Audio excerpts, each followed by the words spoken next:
함께 보시는 하나님 말씀은 구약성경 시편 98편입니다. 오늘 12월 5일 말씀이 본문은 98편과 99편인데 시간 관계상 98편의 말씀을 통해서 교훈받고 또 기도하는 시간 갖도록 하겠습니다. 시편 98편 1절부터 9절까지 말씀, 구약성경 874면 전후를 보시면 되겠습니다. 1절부터 함께 봉독합니다. 새 노래로 여호와께 찬송하라. 그는 기이한 일을 행하사 그의 오른손과 거룩한 팔로 자기를 위하여 구원을 베푸셨음이로다. 여호와께서 그의 구원을 알게 하시며 그의 공의를 문 나라의 목전에서 명백히 나타내셨도다. 그가 이스라엘의 집에 베푸신 인자와 성실을 기억하셨으므로 땅끝까지 이르는 모든 것이 우리 하나님의 구원을 보았도다. 온 땅이여 여호와께 즐거이 소리칠지어다. 소리내어 즐겁게 노래하며 찬송할지어다. 수금으로 여호와를 노래하라. 수금과 음성으로 노래할지어다. 나팔과 호각 소리로 왕이신 여호와 앞에 즐겁게 소리칠지어다. 바다와 거기 충만한 것과 세계와 그 중에 거주하는 자는 다 외칠지어다. 여호와 앞에서 큰 물은 박수할지어다. 산악이 함께 즐겁게 노래할지어다. 그가 땅을 심판하러 임하실 것이미로다. 그가 의로 세계를 판단하시며 공평으로 그의 백성을 심판하시리로다. 아멘. 네, 감사합니다. 오늘 함께 살펴볼 하나님 말씀은 시편 98편입니다. 우리가 어제 살펴본 것과 같이 시편 95편부터 100편까지는 신정시로 되어 있습니다. 쉽게 말하면 하나님께서 이 세상을 어떻게 통치하시고 다스리시며 섭리하시는지를 고백하며 주를 찬양하는 노래로 되어 있는데 98편도 마찬가지로 하나님께서 택하신 백성들에게 자기의 의를 위하여서 구원하시고 또 앞으로도 온 세상을 통치하실 것을 고백하며 또 노래하는 시로 되어 있습니다. 그러면 내용을 좀 구체적으로 한 절 한 절 살펴보면서 또 교훈받을 것들이 무엇인지 생각해 보도록 하겠습니다. 우선 1절에서 보시면 새 노래로 여호와께 찬송하라. 그는 기이한 일을 행하사 그의 오른손과 거룩한 팔로 자기를 위하여 구원을 베푸셨음이로다 라고 하면서 하나님께 새 노래로 찬송하자라고 하면서 그 이유에 대해서 하나님께서 기이한 신기한 일을 행하셔서 자기를 위하여 구원을 베푸셨기 때문에 그 구원을 베푸신 하나님을 인하여 찬송하자 이렇게 말하고 있습니다. 그런데 여기서 좀 유념해 볼 필요가 있는데 먼저 그의 오른손과 거룩한 팔로 구원을 베푸셨다 이렇게 표현하고 있습니다. 하나님의 오른손 또 거룩한 팔이 따로 있는가? 하나님께서 인간과 같이 오른손이 있고 왼손이 있고 또 거룩한 팔이 있고 그렇지 않은 팔이 있는가? 그것이 아니라 하나님께서는 영이시기 때문에 인간의 형상과 같은 그런 모습은 없습니다. 오른팔, 왼팔, 또 거룩한 팔, 그렇지 않은 팔 이렇게 따로 구분되어 있는 것이 아니라 인간이 이해하기 쉽게 신인 동형론적 표현으로 인간의 모습을 비유하여서 이렇게 표현한 것입니다. 우리가 오른손으로 큰 힘을 쓸 때 여러 가지 일들을 하는 것을 통하여서 하나님께서도 마찬가지로 그의 강력한 힘을 통하여서 또 구별된 그런 힘을 내기 위하여서 구원을 베푸셨다라는 그런 표현으로 이해해야 될 것이고 또 특기할 만한 표현이 이렇게 되어 있습니다. 하나님께서 그 오른손과 거룩한 팔로 구원을 베푸셨는데 누구를 위하여 구원을 베푸셨는가라고 할 때 그 백성을 위하여 구원을 베푸셨다라고 표현하지 않고 어떻게 하였는가? 자기를 위하여 구원을 베푸셨다 이렇게 표현하고 있습니다. 아니 구원을 베푼 것은 그 백성을 위한 것이 아니고 어떻게 하나님을 위한 것인가 이렇게 생각할 수 있는데 이 말의 뜻을 잘 이해해야 될 것입니다.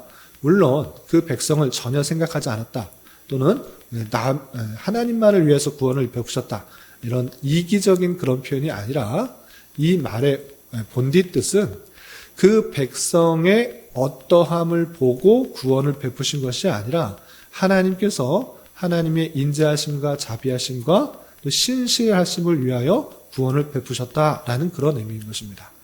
실제적으로 이 고백은 이스라엘 백성들이 출애굽하여서 구원을 얻고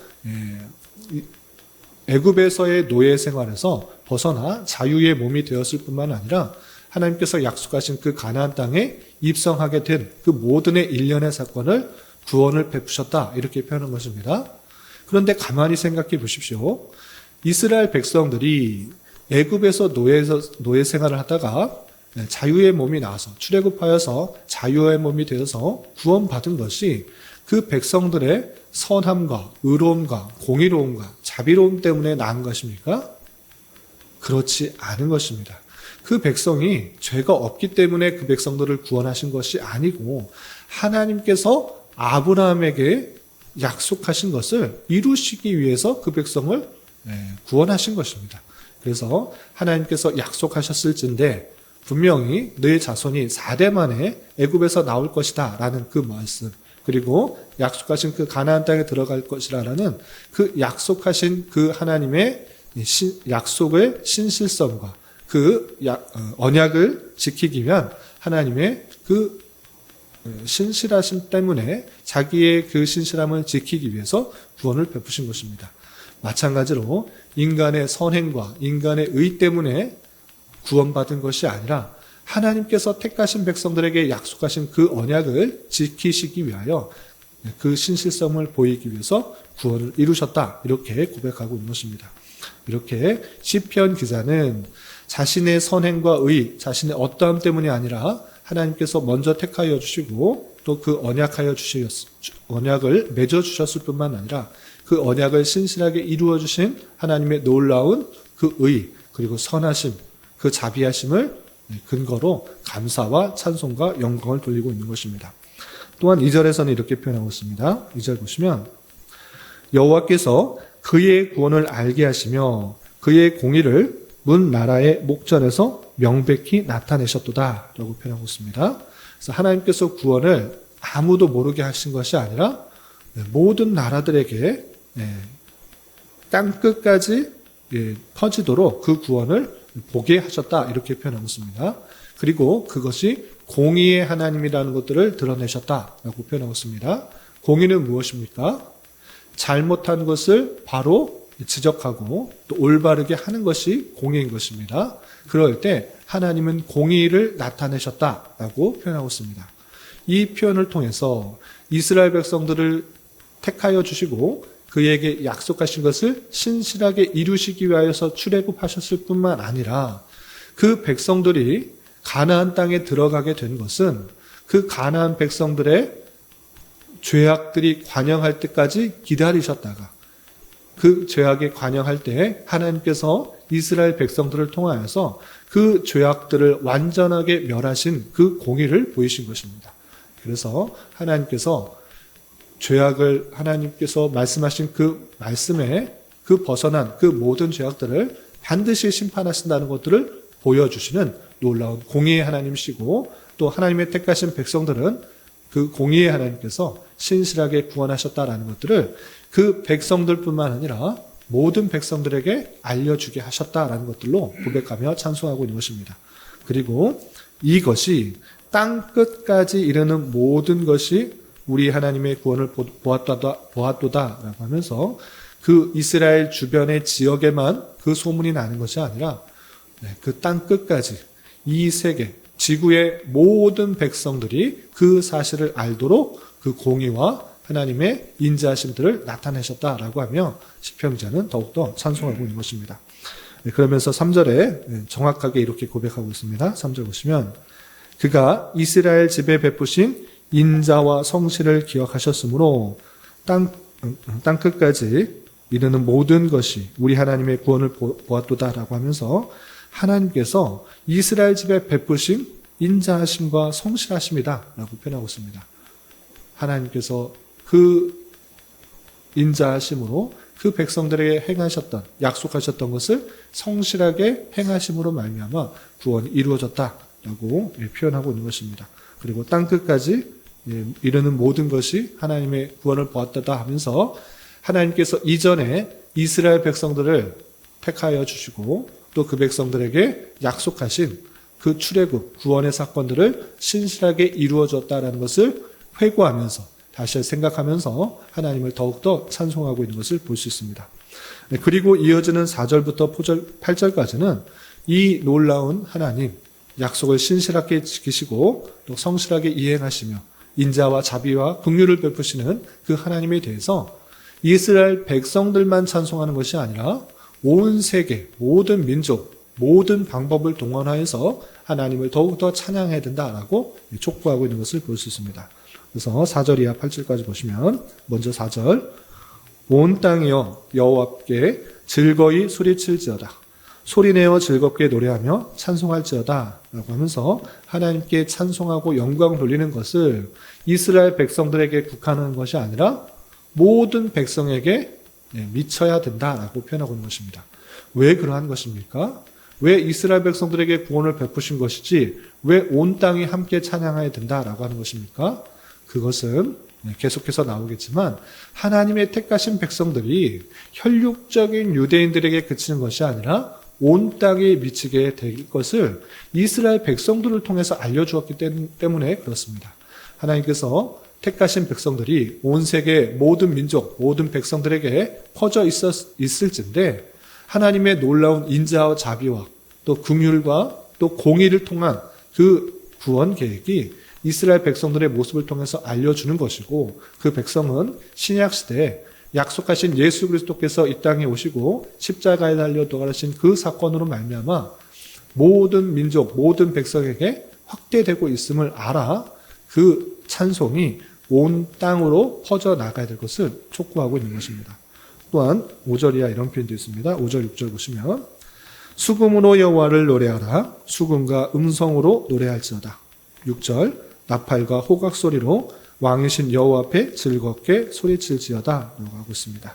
여기서 보면 수금 또 음성 나팔과 호각 소리로 소리를 높여 하나님을 찬양하라 라고 있는데 모든 이 악기만을 통해서 찬양해야 된다라고 표현하기보다는 할 수 있는 모든 것을 동원하여 하나님을 찬양하라 이렇게 이해해야 될 것입니다. 물론 다양한 악기를 가지고 찬양하는 것 그것도 좋은 일이지만 악기를 통해서만 찬양하는 것에 그치는 것이 아니라 우리의 삶의 모습을 통하여서 하나님을 찬양하는 것이 되어야 될 것입니다. 단순히 일주일에 한 번 예배당에 나왔을 때 예배한 그 한 시간 그 시간에 다양한 악기와 또 음성을 통해서 하나님을 높이고 찬양하는 것이 아니라 우리가 거하는 모든 자리, 모든 행동을 통해서 하나님을 높이고 찬송하는 것이 되어야 될 것입니다. 그런 것이 아니라 그냥 단순히 어느 지역, 어느 시간, 국한된 그런 모습이 아니라 모든 악기, 모든 상황, 모든 조건을 통해서 하나님께 영광을 돌리는 모습으로 나아가야 될 것을 촉구하고 있는 것입니다. 그러므로 말미암아 우리가 행하는 모든 것, 그리고 우리가 말하는 모든 것, 그 모든 것이 정말 주님을 높이고 주님께 영광 돌리고 있는 모습인지 되돌려 봐야 될 것입니다. 학생으로서 열심히 공부하는 이유, 목적, 그리고 주부로서 가정생활을 열심히 하고 또 자녀를 돌보고 또 열심히 가사일을 돌보는 것, 또 직장인으로서 여러 가지 회사 일을 하는 모든 것, 그 모든 것은 하나님께 찬송하고 하나님께 영광 돌리기 위한 그런 목적이 되지 않으면 안 된다는 것을 다시 한번 생각해 볼 수 있습니다. 그리고 7절, 8절에는 이런 표현도 있습니다. 7절, 8절 바다와 거기 충만한 것과 세계와 그 중에 거주한 자는 다 외칠지어다. 여호와 앞에서 큰 물은 박수할지어다. 산악이 함께 즐겁게 노래할지어다 라고 하면서 이 찬송과 영광 돌리는 것이 유대 민족에게만 국한된 것이 아니라 바다, 세계, 또 큰 물, 산악 곳곳으로 퍼져나가는 그 모습을 볼 수 있습니다. 이런 것처럼 당장의 눈에 보이는 산악과 같은 정말 힘들고 그곳에 정말 하나님의 영광이 있을까? 찬송이 있을까? 하는 그곳, 또 큰 물, 대양에서 그 아무도 없는 곳, 그 험난한 곳, 그곳에 정말 하나님께 영광과 찬송이 돌려질까? 이런 식으로 생각할 것이 아니라 온 세계에 하나님께 영광을 돌리는 것이 퍼져져야 된다는 것을 기억하며 내가 처한 곳에서 아니 또 정말 그곳에 하나님의 영광이 돌려지지 않을 것 같은 그런 곳에서도 하나님의 영광과 하나님의 존귀가 드러날 수 있도록 또 우리의 모습을 통하여서 하나님의 은혜를 먼저 받은 자로서 또 그들에게 전파하고 또 오지와 또 힘든 곳에서 정말 하나님을 모르는 그런 곳에서 나를 통하여서 복음이 전파되고 또 그곳에서 하나님을 깨달아 영광이 돌려질 수 있는 온 세계에게 하나님의 영광과 또 능력과 찬송이 돌려지는 그 역할들을 함께 할 수 있도록 우리가 더욱더 힘을 써야 될 것입니다. 그것이 하나님의 택하신 백성들의 마땅한 사명이고 또 물이 바다를 덮음같이 온 세계에 하나님의 영광을 인정하는 것이 가득하리라는 그런 하박국 선지자의 그런 고백과 예언처럼 우리가 마땅히 감당해야 될 사명인 것들을 기억해 봐야 될 것입니다. 그리고 마지막 9절에 이렇게 시가 끝맺혀지고 있습니다. 9절 보시면 그가 땅을 심판하러 임하실 것이미로다. 그가 의로 세계를 판단하시며 공평으로 그의 백성을 심판하시리로다 라고 표현했습니다. 하나님께서 구원하시는 데서 그치는 것이 아니라 이 세상 모든 만물들을 하나님의 공의로 심판하실 것을 분명히 선언하고 있는 것입니다. 당장의 눈앞에 보이는 불의 그리고 악한 죄악들 이렇게 넘쳐날 수 있습니까? 어떻게 이런 일들이 하나님께서 통치하신다고 하면 벌어질 수 있습니까? 하나님이 계시는 것이 맞습니까? 라고 탄원하며 탄식하며 또 하나님을 부정하는 일이 있을 수 있지만 그런 것이 아니라 하나님께서는 그 모든 것을 선악간에 반드시 심판하신다. 그리고 최후의 심판 때 하나님께서 택하신 백성들을 하나님의 긍휼과 자비로 구원하실 것이고 하나님을 부정하며 또 하나님께 죄악을 저질렀던 모든 불의한 것들은 심판하실 것이라는 것들을 굳게 믿고 나아가고 있는 것입니다. 그러므로 땅, 세계 그리고 그의 모든 백성들을 심판하신다라는 그 하나님의 약속을 믿고 우리의 주어진 자리에서 비록 당장에 하나님의 공의가 없는 것 같고 불의한 사람들이 더 이 세상을 판치고 살아가는 것 같아 보일지라도 너무 낭망하고 좌절할 것이 아니라 더욱더 하나님의 공의와 또 자비를 구하면서 우리에게 주어진 삶을 더욱더 기쁘게 힘있게 살아가야 될 것입니다. 이런 말씀의 교훈에 따라 오늘 하루 남은 한 평생 힘있게 살아갈 수 있는 저와 여러분이 되시기를 주님의 이름으로 부탁을 드립니다. 기도하겠습니다. 하나님 아버지 감사합니다. 오늘 말씀을 통하여 이스라엘의 구원을 주신 하나님께 대하여 더욱더 찬송하며 장래의 세계적 심판과 구원을 노래하는 시편의 말씀을 대하였습니다. 이런 말씀을 대하는 자로서 하나님의 전적인 택하심과 은혜로 구원받는 것이며 우리 또한 우리 자신이 이방인이었지만 땅끝에 속한 자로서 하나님의 구원 계획에 포함되어 오직 은혜로 구원받은 줄 알고 진심으로 기뻐하며 감사하며 찬양하는 자 되게 하여 주시고 하나님의 놀라운 공의로운 통치와 또 심판을 기대하며 주님의 몸된 교회로서 우리에게 주어진 여러 가지 사명들을 잘 감당하여 하나님께서 기뻐하실 만한 모습으로 온전히 살아갈 수 있는 자 되게 하여 주시옵소서. 주님, 12월은 성탄이라는 주제로 한 달을 보내려고 합니다. 여러 가지 어렵고 힘든 일들이 있을지라도 성탄의 기쁨과 감사로 한 해를 잘 마무리할 수 있도록 은혜를 더하여 주시옵소서. 특별히 올 한 해 주님과 동행하며 서로에게 힘과 위로가 되는 공동체가 되길 기대하며 지내왔습니다. 올 한 해가 다 지날지라도 이러한 정신과 목표들을 계속 훈련하여서 주님께서 찾으시며 주님께서 원하시는 교회로 계속해서 잘 성장할 수 있도록 인도하여 주시옵소서.